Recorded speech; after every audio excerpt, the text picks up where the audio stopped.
right. This is John and Elizabeth's role play, which is being recorded, and I'll wait to hear from you. All right. Okay, bye. Thank you. Hey, John. Hi, Elizabeth. All right, so we'll start with mine, okay? Okay. And so do you remember it, right? Yes.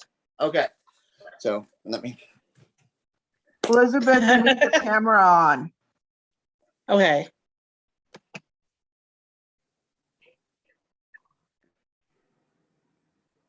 Okay.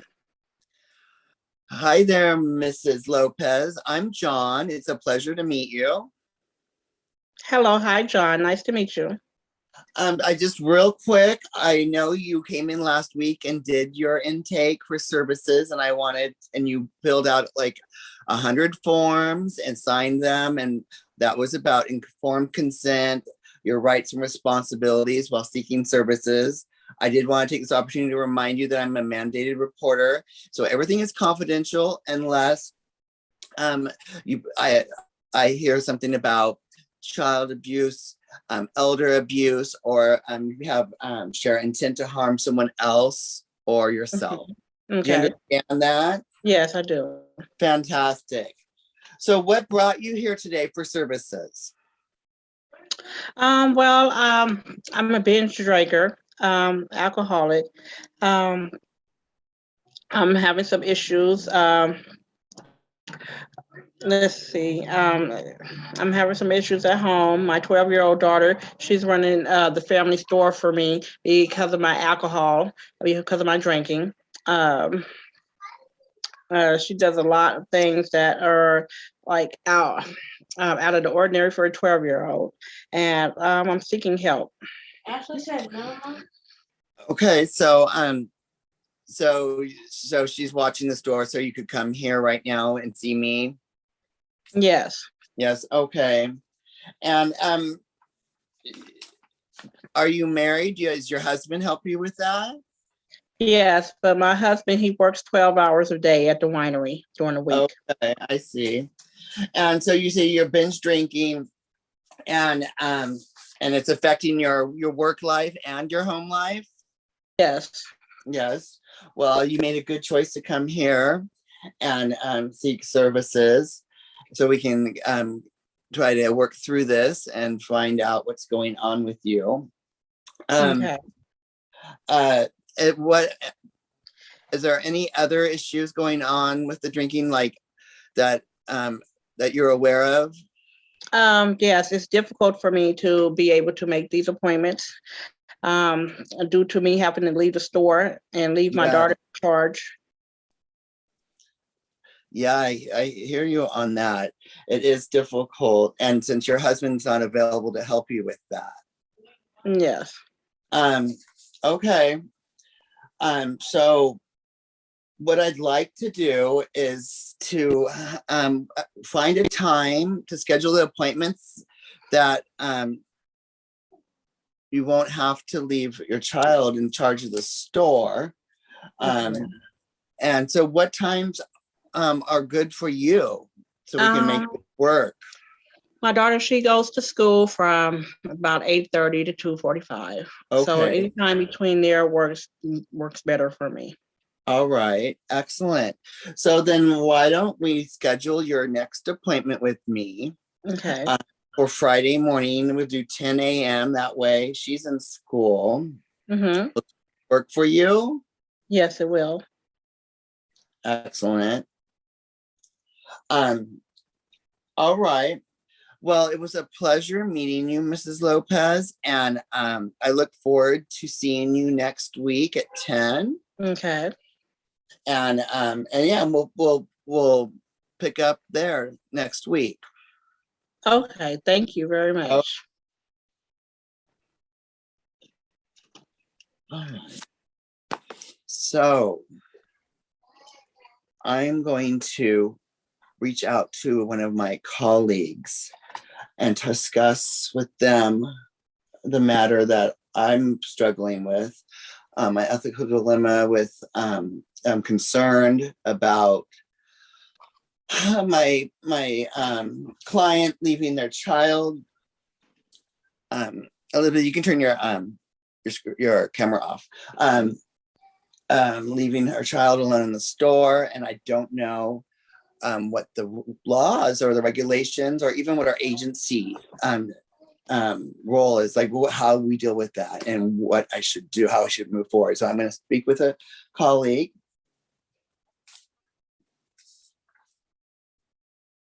So I spoke with my colleague, and he's not my supervisor, but he's been with the agency for a number of years. So he has a lot of information. He however, didn't know what the California laws were on child labor. And after researching it briefly, we discovered that for minors, children 12 and 13, they are allowed to work, especially in family businesses, but not during school hours. It needs to be on school holidays and on weekends, and not in the evenings on school days. So, and then I looked up more of our agencies, and they didn't have much on that except for just the agency shared with me that if the child's in danger, then I am mandated to report. After considering Mrs. Lopez's family business and their cultural ways of having a family business, the family works together, and it's commonplace for the family to participate in the business. I've come to the idea that at this time there's no need to report child endangerment or child abuse. However, moving forward, if I see this to progress into an area of possible neglect or abuse, then I will revisit revisit the situation. I am considering our different principles and of ethics as a helper. Non-felony females, I don't want to harm. I want to commit no harm to my client, and therefore I don't want to, interfere with their financial stability and their ability to provide autonomy. I want to help promote the freedom of my clients to choose their own lifestyles and choices as long as no one's at risk. And then there's justice, to be fair and equal to others, and to consider the laws and regulations surrounding it. So at this point, after considering all the different possibilities and outcomes and consequences, my choice of action is going to be to continue with working with my client and not report anything, because at this point I don't see a direct danger. And my primary concern is treating my client for the services that she's seeking for her alcoholism. And if there seems to be any problems moving forward, then I have to redress the issue.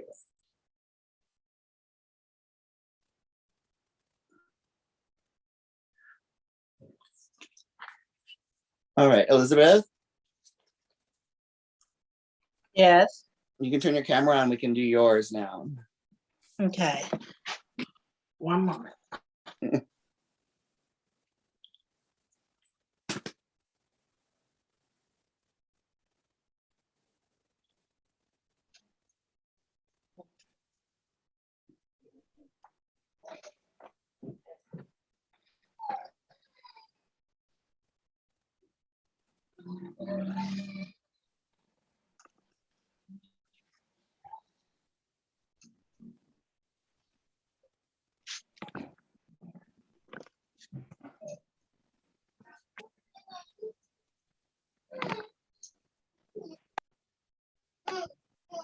Hello.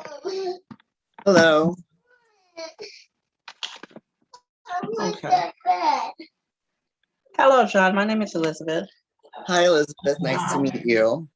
I'm sorry. I'm a counselor here at Bybet Corporation, Uh-huh. and I would like to ask you what you're here for. Explain to you some of the many services that we offer.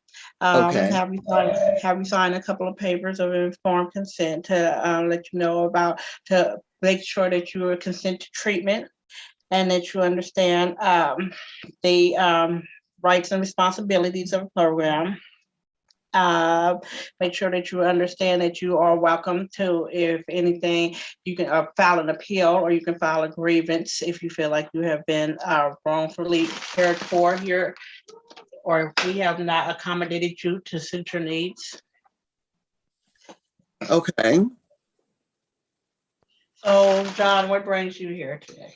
Well, I like to drink a lot, and it just seems like every time I go somewhere, in the car, I drive somewhere, I get pulled over and arrested, Okay. get a DUI. I've gotten 3 DUIs, and I'm not sure that drinking so much the problem. It maybe the drinking and the driving's my problem. Yeah. So, because like I'm not at a place where I feel like I want to stop drinking, but I definitely want to stop getting arrested. Okay. And how do you feel that we can be able to accommodate those services for you? What are you actually seeking? Well, I mean, I'm seeking, I guess, I don't know. I'd like to be able to drink and not go to jail. Okay. Okay. Okay, well, we can help you with that. Have you signed the consent form to treatment? Are you willing to stay for a duration of 60 days? Ooh, 60 days? Yes. You don't have anything shorter? Yes, we do. 30 days is the minimum. 60 days is the maximum. We just want to make sure that you're that you're ready to go out into society after treatment. Okay, yeah, I would, because of work and my commitments with my family, like I could commit to 30 days and then maybe that 30 days I come close to completing it, maybe consider longer if it's needed. I feel like it's probably not that bad of a problem. That 30 days should nip it in the bud. Okay. Okay, well, we can't force you to stay if you do not want to stay after 30 days, and that's fine. Okay. You feel like you're ready to leave, then so be it. But we are going to accommodate you the best way we can while you're here. Okay. Excellent. Okay. And it was nice meeting with you, and you have a blessed and strong day. Nice meeting you. Okay. Okay, so we have John here. He is a binge drinker.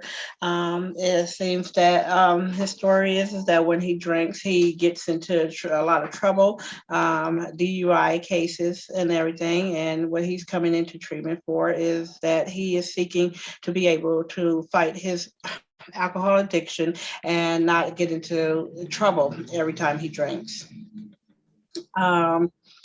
I see no need to report anything about John. As far as him getting in trouble, we may have to document what types of trouble he gets into. Other than the DUIs, at this point, we are going to make sure that we accommodate him by getting him some services that deal with our clients as far as DUI services, some classes that will help him to be able to drop those charges if he has any. Right now, he's going to stay a duration of 30 days.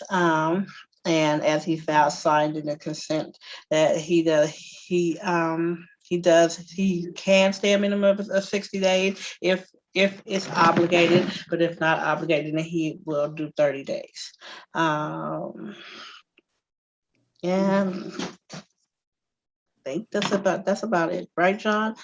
Yeah. Okay. I'm gonna call her and tell her we're done. Okay. So do I leave or?